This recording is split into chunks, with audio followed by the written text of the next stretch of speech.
The desert winds howled across the wastelands of Tregan's Reach. Sandstorms painted the sky with red and gold. Old ruins stood like bones of a forgotten world. Somewhere deep in that desolate place, a small human outpost waited for an attack. That might never come, or might arrive before sunset. Markle stood on the edge of the lookout tower, his rifle slung across his back, eyes scanning the horizon. His armor was scratched, his face tired. He was no longer a young recruit. His eyes carried the weight of too many battles. It had been 7 years since the war with the Varellans began. No one remembered who fired the first shot. Some blamed a border patrol gone wrong. Others said it started when the Varellans claimed an ancient artifact on a neutral world. It didn't matter anymore. The war had spread across systems, consuming planets like fire and dry grass. Markle's unit was once 80 strong. Now only 15 remained. They were called the Last Shield Company. Stationed at the edge of known space, reinforcements never came. Supplies were low. Yet they stayed. A voice crackled through the tower speaker. Movement, southeast ridge. Not drones, not ours either. Markle grabbed his scope and leaned forward. Dust swirled, but through it, he saw a dark shape, a single Varellan transport ship landing silently. No escort, no weapons raised. Strange. He tapped his comm. Keep weapons ready, but don't fire unless I say. I'm going out. One of the soldiers, a young woman named Juno, stepped forward. Sir, we don't have orders for contact. I know, Markle replied, but they're landing without a fight. That's a message. I need to hear it. With a deep breath, Markle walked out alone, his boots sinking into the sand. The wind bit at his face. The ship before him hissed and opened slowly. A Varellan warrior stepped out, tall, broad-shouldered, armored in deep black steel. But he carried no weapon. Markle held his ground. What do you want? The warrior placed a hand on his chest and spoke with a sharp accent. I carry words, not war. The Queen requests the presence of Markle, soldier of Earth. Markle frowned. The Queen? She says only he will understand. She says it is time to speak of peace. Behind him, his team waited tensely. Markle stood silent for a long moment. He knew this might be a trap, but something in the wind told him otherwise. He turned on his comm. I'm going. If I don't return in 2 hours, assume I'm dead. He stepped forward into the Varellan ship, and the door sealed behind him. Inside, the walls pulsed with soft violet light. The air smelled metallic. Varellan guards stood still, eyes watching him, but none reached for weapons. The ship rose with a low hum, flying across the desert toward the mountains. Markle sat across from the messenger. Why me? The warrior answered, because the Queen has watched you. On Tarsus Prime, you spared our wounded. On the ruins of Delos IV, you protected civilians, even ours. She believes you fight with reason, not only rage. Markle didn't reply. He had seen enough war to know mercy was not weakness. Sometimes it was the last thing that made you human. The ship landed near a narrow valley. A tall tower rose from stone, smooth and silver, half built into the cliff. Varellan banners fluttered in the wind. Guards opened the doors, and Markle followed them inside. He was taken through long halls, carved with symbols he didn't understand. At last, they reached a chamber lit by fire and crystal. There she stood, Queen Azera. She wore dark red armor lined with silver thread. Her eyes were violet, glowing faintly under the light. Her crown was a simple metal band, not heavy or proud. She stood with her hands at her sides, not on a throne. You are Markle, she said in a calm voice. I am, he answered. She nodded once. You wonder why I asked for you. I do. Azera stepped closer. Because I am tired of blood, and I believe you are too. Markle narrowed his eyes. Then stop sending ships. Call your armies home. I would, if I could, but I rule by law, and the law allows me only one way to force peace when the High Council resists. What way? Azera looked directly at him. Marriage. Markle blinked. What? If I unite myself with a warrior of the enemy, I can claim the Treaty of Union. It overrides war orders. It ends all hostilities under the crown's seal. He stared at her, unsure if he had heard right. You want to marry me? I did not ask for love. she said plainly. I ask for alliance. I offer peace in return. Markle stepped back. You expect me to believe this? You have 3 days, Azera said. Consider it, ask your leaders, or decide for yourself. Markle shook his head slowly. And if I say no, then the war continues, she said. And it will burn until nothing remains of either of us. He looked around the room, then back at her.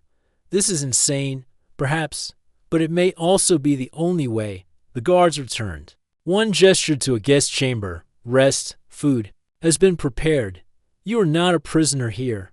Markle followed the guard, silent and thoughtful. Later that night, as he sat alone in the chamber, staring out at the twin moons of the valley, he thought about the faces of his team. He thought about the lives already lost, the ones still fighting, and he wondered what kind of future he would return to, with or without her offer. Markle sat alone in the guest chamber, staring at the curved walls of the Varellan palace. The light from the twin moons poured through the crystal glass, casting sharp shadows across the floor. He hadn't touched the food left for him. His mind spun with thoughts he couldn't silence. A marriage proposal from the enemy queen. He had expected traps, maybe threats. Not this. The next morning, 2 Varellan guards entered the room and bowed lightly. The queen awaits, one said. Markle followed them down a winding silver hall. The walls shimmered with energy, and soft music echoed in the distance. Varellan architecture always seemed alive. Shaped from metal and light, they led him into a wide chamber with a view of the mountains. A low table stood at the center, covered with fruits, bread, and steaming drinks. Queen Azera stood beside it, wearing simple robes of deep blue, her crown absent. She gestured to the seat across from her. Sit, soldier of earth. Markle sat. Slowly, still watching her with caution, Azera poured a silver drink into 2 cups. This is a day of conversation, not commands. I want you to understand what I offer and why. Markle raised an eyebrow. You said your laws allow peace through marriage. That sounds more like an escape than a strategy. She didn't smile, but her eyes narrowed slightly. You think I enjoy the idea of marrying someone I barely know. You think I would give my name to a human if there were another path. He didn't answer. He reached for the drink, sipped once, then set it down. Az here sat across from him. My empire is not ruled by me alone. The High Council of Warlords controls our fleets. They see peace as weakness, but there is one law they cannot break. It was written before even they held power. She picked up a small crystal from the table and held it up. The Union Law. If I marry a warrior of the enemy and declare him my equal, the war ends by sacred bond. It forces the council to obey. No more raids, no more blood. Markle looked at her closely. Why me? She met his gaze. Because I have seen how you fight. Not with hate, not with cruelty. You spared lives when others wouldn't. My scouts have watched you for months. I know your record. He leaned back. I'm just a soldier. You're more than that. You lead. You survive. And your people respect you. Markle frowned. Even if that's true, do you really believe your people will accept peace just because of a wedding? No, not all. But they will be forced to follow. Over time, trust may grow. The flames will cool. A star is better than more graves. He stood and walked to the window. You speak calmly, like this is just another plan. It is not easy for me either, she said quietly. My life is bound to duty. I cannot choose my heart. I can only choose what must be done. Markle turned toward her. And if I say yes, I'm no longer a soldier. I become. What, your king? Azera shook her head. Not a king. A partner. An equal in peace. You will have a voice, but not chains. You can return to Earth or stay. Your people will see you as the bridge between our worlds. Markle crossed his arms. And if I say no, then you will return to your war. And the bloodshed will continue until one side falls forever. The silence between them stretched. A knock came at the chamber doors. A Varellan officer stepped in, his armor heavy with dust. My queen, he said, there is an incoming human ship. A message is being transmitted. Markle and Azera exchanged a look. The officer turned to Markle. It's for you. They moved quickly to the war. Room. A large holographic screen lit up with the face of General Rains, Markel's old commander. His voice was hard. Markel, you are in Varellan hands. Speak clearly. Are you being held prisoner? Markel stepped forward. No, sir. I came by choice. There's something you need to hear. Rains narrowed his eyes. Go on. Markel explained everything. The Queen's proposal, the ancient law, the chance to end the war. He left nothing out. When he finished, Rains was silent. Other officers appeared on the screen, whispering among themselves. Finally, Rains spoke. This is unexpected, but if what you say is true, it could change everything. Another voice came from the side. It could also be a trap. Markel nodded. That's why I'm telling you. Not asking for orders. Just the truth. Rains looked tired. You're a soldier, Markel. A good one. If you believe this can bring peace, then I'll take your word. But know this, many will call you a traitor. Not everyone wants peace. I understand. Markel said, we'll send a small diplomatic team to monitor. If this marriage happens, it has to be official. It has to be witnessed. Markel turned to Azera. Agreed? She nodded. Agreed. The call ended. Markel stepped away from the screen. Azera said, you now have 2 days. Make your choice with full freedom. Markel returned to his chamber. That night, he couldn't sleep. He thought of Earth, of the burned colonies, of the soldiers he lost. He thought of the enemy he had fought for so long, and now she sat across from him, not as a monster, but as someone just as trapped by duty as he was in the morning. He stood by the window once more. The sun rose over the desert mountains. Light touched the towers of the Varellan palace, turning silver to gold. Markel took a deep breath. He didn't know if he trusted Azera. He didn't know if this would work. But he knew one thing. The war had stolen too much already. And peace, even through strange means, was worth the risk. The Varellan cruiser moved silently through the sky, its dark shape blending into the early morning clouds. Markel stood near the observation window, watching the ground slip by, far below. He saw forests, cliffs, and rivers untouched by war. It was strange to see such calm. Queen Azera stood behind him, her robes simple again, her face unreadable. They were on their way to the Valley of Archives, a neutral site where Varellan traditions were preserved. There, Markel would learn more about the ancient law she had spoken of. As they flew, Azera spoke softly. This is not a trick, Markel. I know trust is difficult, but if we are to do this, we must both stand in truth. He glanced at her. Then show me. No more words. I want to see everything. Your reasons, your world. Not the war version. The real one. Azera nodded. That is why we are going to the archives. The cruiser landed on a wide platform built into the side of a mountain. Giant stone statues lined the entrance. They were tall, proud Varellan warriors, carved with honor. Some carried swords, others held books. A fire burned in the center of the courtyard, never dying. Inside, the air was warm and quiet. Torches flickered along the walls, casting long shadows on the carved history around them. Markel followed Azera through hall after hall of symbols and stories. One chamber held a massive round stone in the floor, glowing with soft light. She knelt beside it and placed her hand on it. A holographic image rose from the center, showing ancient figures, a Varellan queen standing beside a human-like figure. Their hands were joined. Behind them, flags were lowered. Soldiers stood still. This was the first union, Azera said, long before our empire spread, before we became enemies.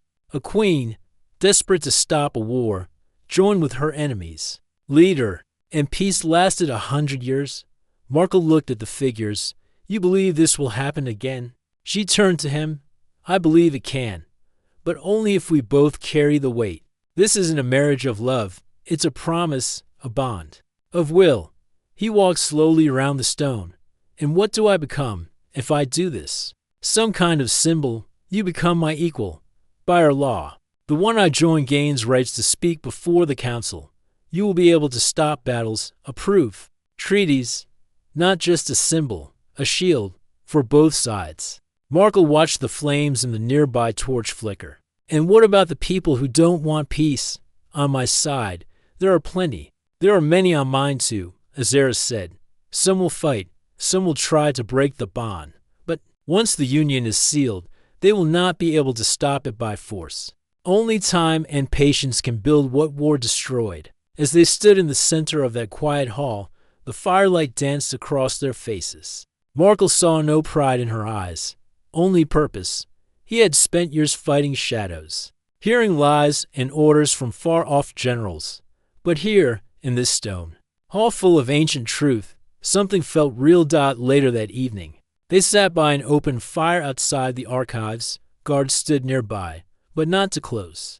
Food was served, warm bread, simple stew, and a sweet fruit Markle had never tasted before. Azera stirred her bowl slowly. Do you miss Earth? Markle nodded. Every day. I miss the rain, the blue skies, my sister's laughter. I even miss the smell of city smoke sometimes. She looked into the flames. I have never seen Earth, only pictures. It looks beautiful. It is, or was. Parts of it are still good. She glanced at him. Do you think your people will accept this? A queen of the enemy becoming part of their peace? Markle poked the fire with a stick. Some will fight it, some will hate it. But I think most are just tired. They want it to end. Just like your people. A long silence passed between them. The wind blew gently. A bird called in the distance. Finally, Azera spoke. I was not born to be queen. My older sister was chosen, but she died in the early days of the war. I had to take the crown. I was young, afraid. The council told me to keep fighting, and I listened. Markle looked at her. Then what changed? She pointed to the stars. I saw what we were becoming. I visited burned worlds. I stood among graves, and I remembered the old stories, the union, the law of peace. I realized there was another path, a harder one, yes, but a better one. He studied her for a moment.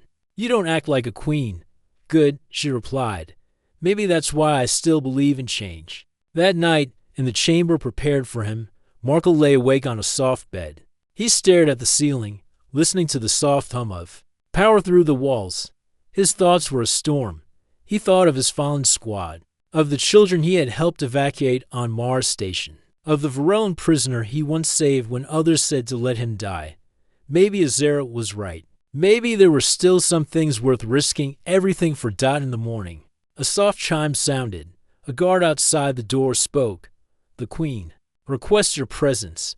A message has arrived. Markle dressed quickly and followed him. In the throne room, a new human diplomat had arrived, accompanied by 2 assistants. They brought documents and news. The human council was divided. Some supported the union idea. Others believed it dangerous.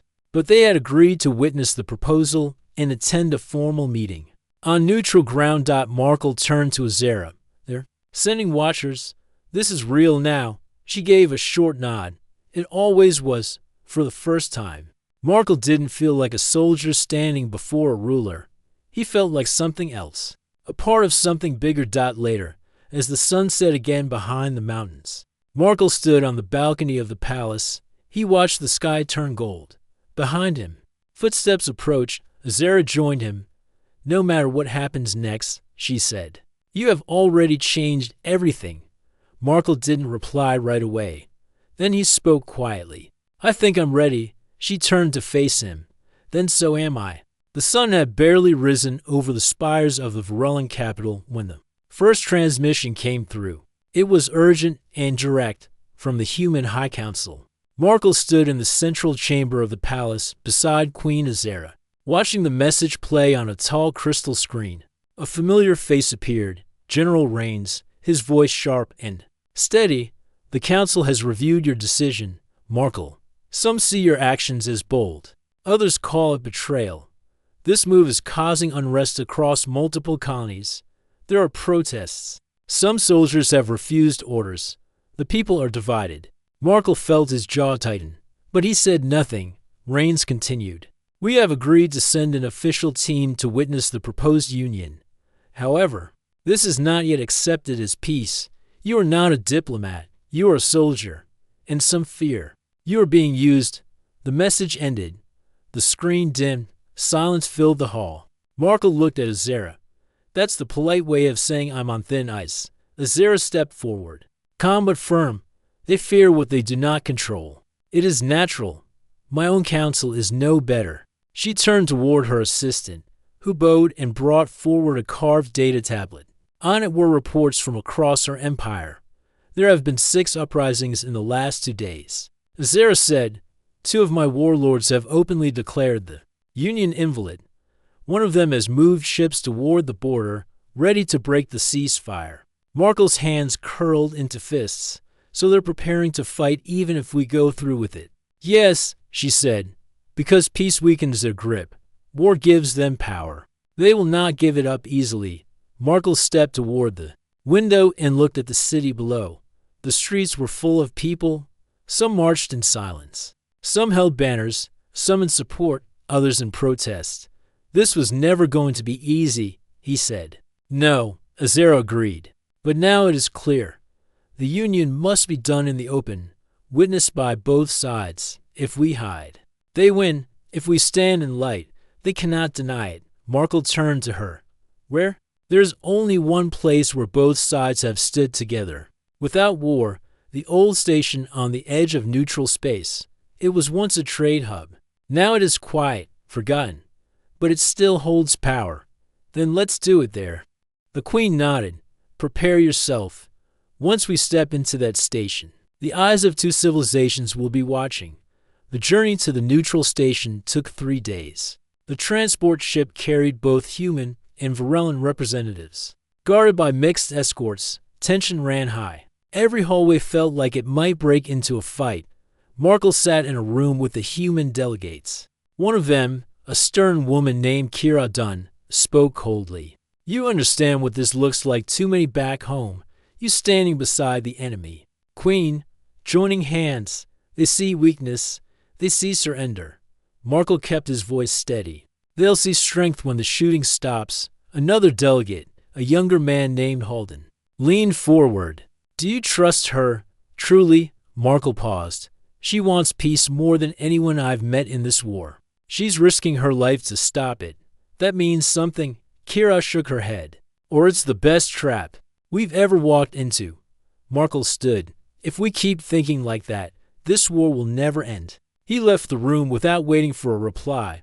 On the other side of the ship, Azera faced her own council. The warlord Threx, a tall and scarred commander, stood with arms crossed. You shame our blood. We are warriors, not politicians, Azera's eyes remained firm. We are tired. Even warriors must know when the fight has gone too far.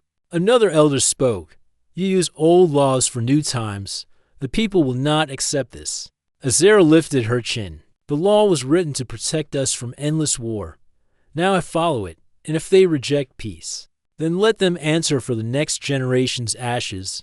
No one answered her, but their silence was louder than words. When the station came into view, Markle stood beside Azera at the main window. The old structure floated in the dark like a ghost, its metal surface scarred from past battles. But lights still burned. Life remained. It's not much to look at, he said. Az here replied. It only needs to hold truth, not beauty. They docked quietly. Small groups moved through the halls, setting up the ceremonial platform. It would be simple, a stone arch carved with the symbols of both races, a table for the binding oath, and a fire lit from both worlds. Markle walked the station alone before the ceremony. He passed old murals on the walls, human and Varellan traders shaking hands, children of both races playing in gardens now overgrown with silence. He paused beside a broken glass panel, where stars shone through. He thought of his squad, of his home, of the faces that would never see this day. Azera found him there, quiet. Are you afraid? She asked. Yes, he said. But I'm more afraid of the war continuing. She stepped beside him. Then, we go forward together. Hours later, the station's main chamber filled with people, human generals, Varellan leaders, soldiers, reporters, diplomats. No weapons were allowed. No flags raised. Only watching eyes and silent breaths. Markle stood in dark, formal armor, the crest of earth on his chest. Azera stood across from him, wearing a silver robe stitched with red. Between them burned the ceremonial flame. The elder of the station stepped forward, holding the ancient oath scroll. Today, we witness the union of two warriors, chosen from once divided worlds in the name of peace. Markle and Azera stepped forward, placed their hands above the fire, and repeated the words in both languages. I vow to guard not just my own, but the path between us. I vowed to carry the weight of peace. The fire flared, turning gold. The scroll glowed, confirming the oath. Just then, a blast shook the station. Sirens blared. Lights flickered. The chamber guards rushed to protect the crowd. Azera and Markle stood firm. A voice rang out over comms. Explosion near docking bay 3. Unknown attacker. Markle turned. Stay close. Azera stood tall. Let them come. We will not run. As soldiers moved to lock down the station, Markle and Azera remained at the altar, still joined by the oath. Because now, the union was complete, and no enemy, no bomb, no scream could erase what had just begun. The explosion had rocked the station, but the ceremony was not broken. The crowd stood tense but silent. Markle and Queen Azera remained at the center, hands joined above the ancient fire. The flames burned brighter. As if fed by their promise, soldiers moved swiftly to secure the station, blocking corridors and checking for threats. The attackers had failed, but the danger was not over. Markle felt the weight of every eye upon him. This was no longer just about peace between two races. It was about survival, about hope. Azera's voice cut through the tension. This moment is not just ours. It belongs to every soldier, every child, every family who longs for the end of war. Markle nodded, and to every one of us who still believes peace is possible. The elder raised his hands. Let the union be sealed by fire and oath. Let the bond of two warriors stand against the darkness. Markle and Azera stepped forward. Together, the ceremonial flames burned before them, contained by a large stone bowl carved with symbols from both their worlds. Azera took a silver dagger from a velvet cushion nearby. It was old, worn, but sharp. She pressed the tip lightly against her palm, letting a single drop of blood fall into the fire. Markle followed, doing the same. The flames flared golden, swirling around their hands. The elder spoke the words of the binding oath. By this blood, by this flame, you are joined as one. Your fates entwined, your peoples bound. Markle looked at Azera, seeing not a distant queen, but a woman burdened by the same hopes and fears he carried. The fire burned bright. The air hummed with energy. The chamber seemed alive with history and promise. Suddenly, the station's alarms blared again. A loud crash echoed from the docking bay. More attackers. Markle released Azera's hand and drew his rifle. Get to safety, he ordered the crowd. We will hold them here. Azera did not move away. She drew her own weapon, a sleek energy blade that glowed violet in the dim light. Side by side, Markle and Azera charged toward the noise. The docking bay was chaos. A group of armed mercenaries, hired by those who opposed the Union, were trying to break through the station's defenses. Markle fired, precise and steady. Azera moved swiftly, cutting through attackers with her blade. Together, they fought like a single force, their movements in perfect rhythm. One attacker lunged at Markle from behind. Azera twisted and struck, sending him crashing into a control panel. Markle caught his breath and shouted, "Keep them away from the main gate. We can't let them escape or bring reinforcements." Azera nodded. "I will hold the left flank." For ours, the fight continued. The station's crew joined the battle, human and Varellan working side by side. Slowly, the attackers were pushed back. When the last enemy was captured or fled, the room fell silent except for heavy breathing. Markle looked at Azera, sweat on his brow. "We did it," she smiled faintly. Together, back in the main chamber, the crowd returned. They were shaken but alive. A young Varellan soldier stepped forward. "Queen Azera, Soldier Markle, you showed strength in battle and courage in peace. We will stand with you." From the human side, Kira Dunn approached Markle. Her expression was hard but honest. You fought well. You saved many lives. Maybe there's hope. Markle nodded. Hope starts with us. Azera stepped forward and raised her voice. The Union is not a simple truce. It is a promise, a new way forward. We will rebuild. We will learn. And we will protect those who cannot protect themselves. The crowd murmured, some in doubt, others with quiet hope. Markle glanced around. The faces were tired, worn, but no longer filled with hate. Days passed, and news of the Union spread across the stars. Some worlds welcomed the peace, others resisted, sending spies and threats. But Markle and Azera did not falter. They traveled together to border worlds, speaking to soldiers, workers, and families. They listened to fears, answered questions, and shared their vision. At one small mining colony, a child ran up to Markle and handed him a rough drawing of the two of them shaking hands. Flames between them. Markle smiled and looked at Azera. This is why we fight. Azera's eyes softened. For the future they deserve. At night, away from the crowds, Markle and Azera would talk quietly.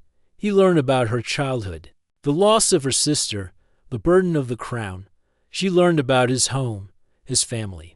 The friends he had lost neither expected to find friendship, let alone trust. But slowly, a bond grew. They were from different worlds, but their hopes were the same. Peace was no longer just a word. It was a mission they shared. As the first moons rose over the new era, Markle stood beside Azera once more.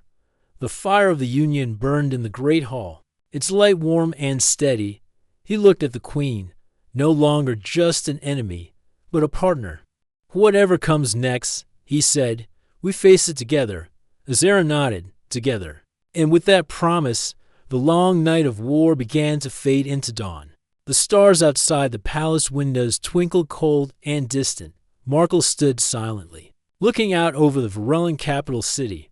The lights below flickered like a sea of tiny fires, each one a home, a family, a hope. The war was not over. Not yet. But the Union had changed everything. Since the ceremony at the neutral station, weapons had grown quiet. The battlefields were still, but the tension was thick in the air. Both sides watched each other carefully, waiting for a sign of betrayal or weakness. Markle wore the title of consort of the crown now. It was a heavy honor. He had a voice in the council, a seat at the table where peace would be decided. Azera stood beside him, her eyes sharp but tired. The warlords still stir unrest. She said softly, some patrols refuse to lower weapons. Some colonies demand revenge. Markle nodded. And on Earth, not everyone trusts this peace. I hear whispers. Some soldiers talk of rebellion. Azera reached out, her hand resting lightly on his arm. That is why we must be stronger, not in force, but in will. The days were filled with meetings, discussions, and planning.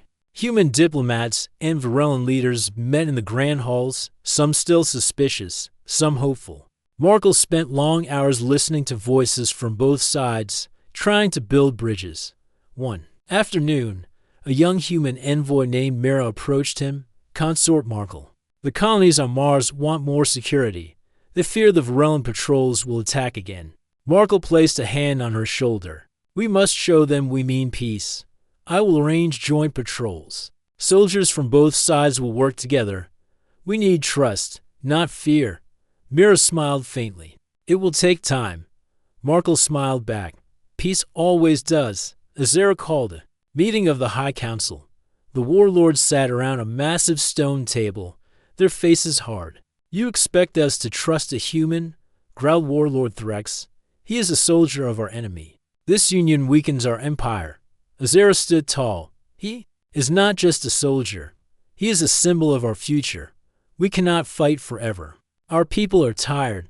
Another elder scoffed. Symbols do not win battles. Markle stepped forward. No, but they can stop them. I don't want to fight your people. I want us to protect our worlds together. The room fell silent. Then, slowly, some nodded. Others still glared. Az here spoke again. We will begin joint patrols at once. We will share information. We will rebuild what was broken. The council murmured. Not everyone agreed, but the moment was a start. In the weeks that followed, Markle traveled between worlds. He saw the scars of war, ruined cities, broken families, empty fields. But he also saw hope. On a border colony, he met a young boy named Leon. Leon's parents had been lost in a battle years ago, yet Leon smiled as he showed Markle his small garden, growing flowers from earth and Varellan seeds. "This is peace," Leon said simply. "It grows slowly, but it grows." Markle felt a warmth in his chest. The boy's words stayed with him. But peace was fragile. One night, an alarm sounded in the palace. Markle and Azera rushed to the control room. Border patrol under attack. A guard reported, "Pirates, or worse, possibly warlords trying to test us." Markle clenched his fists. "Prepare the defense. We will show them the Union is strong." Azera activated her command console. "Send reinforcements. Alert joint patrols." As ships rose into the sky, Markle stood beside Azera, watching the stars flare with battle lights. The fight was fierce but brief. The attackers were pushed back. No lives lost on either side. Afterwards, Markle looked at Azera. "They tested us. They wanted to see if the Union would break." She nodded. "And we stood firm." That is the message they must hear. The weeks became months. Slowly, trust began to build. Mixed patrols stopped small conflicts before they started.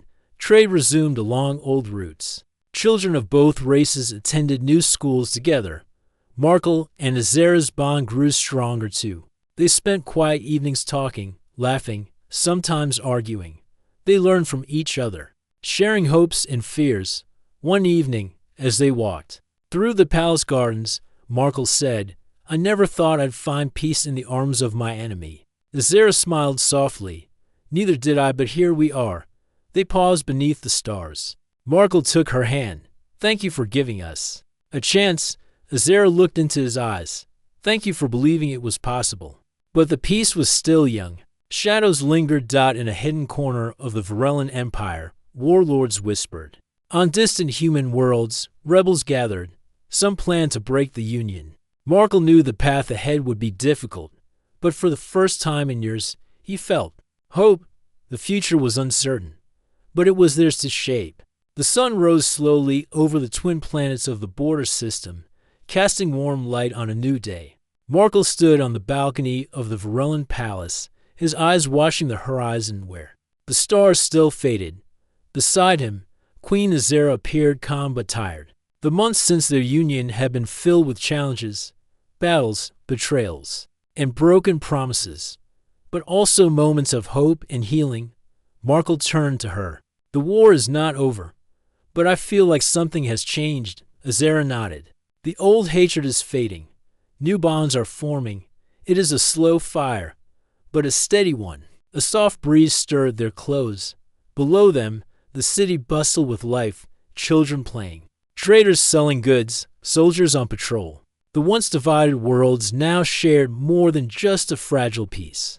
A call came from the council chamber. Markle and Azera exchanged a look and walked inside. The room was filled with leaders from both sides. Some faces showed suspicion, others. Hope.az here took her seat and spoke. "Today, we mark a new chapter. The Union has survived its first year. Together, we have stopped wars, rebuilt homes, and opened doors for peace." Markle stood. "I want to thank everyone who believed in this dream. The path has not been easy. Some still resist. But we are stronger because we chose to stand together." A human delegate named Mira, who had once doubted the Union, smiled. "I have seen change on Mars and beyond. Trade is growing. Soldiers are learning to work together." A Varellan elder added, "Our children now learn side by side. That was once impossible." The council applauded. It was not a perfect peace, but it was real. Later, Markle walked through the palace gardens with Azera. The stars began to shine. "Do you regret your offer?" he asked quietly. Azera shook her head. "No, it was the only way I knew, and it brought us here." Markle looked up at the sky. "I thought I was just a soldier, but now I see I am part of something greater." Azera smiled. "You are always more than a soldier. You are a bridge." They stood in silence, feeling the weight and promise of the future. News arrived from The farthest colonies, human and Varellan leaders signed new treaties. Sharing technology and knowledge, joint scientific missions explored uncharted space. Artists from both worlds created new stories and music. The people began to see each other not as enemies, but as neighbors. Markle often thought about the day he first stepped onto the Varellan ship. He remembered the fear, the doubt, and the unexpected offer of peace. Now, he understood that courage was not just about fighting. It was about risking everything to build a better future. One evening, Markle received a message from Earth. His sister had sent a letter. She spoke of hope, of rebuilding cities, and of welcoming the Varellan people to share in a new world. Markle smiled, thinking of the journey ahead. Az Hera joined him. Your people are ready, and so are yours. They stood side by side, looking at the stars. The road was long and full of obstacles, but the Union stood as proof that even in the darkest times, hope could be found. The human soldier and the alien queen had chosen peace over war. Their bond was not just a promise, it was a new dawn. Together, they will lead their worlds toward a future where no one had to fight for survival. Where differences became strength. Where peace was not just a dream, but a reality.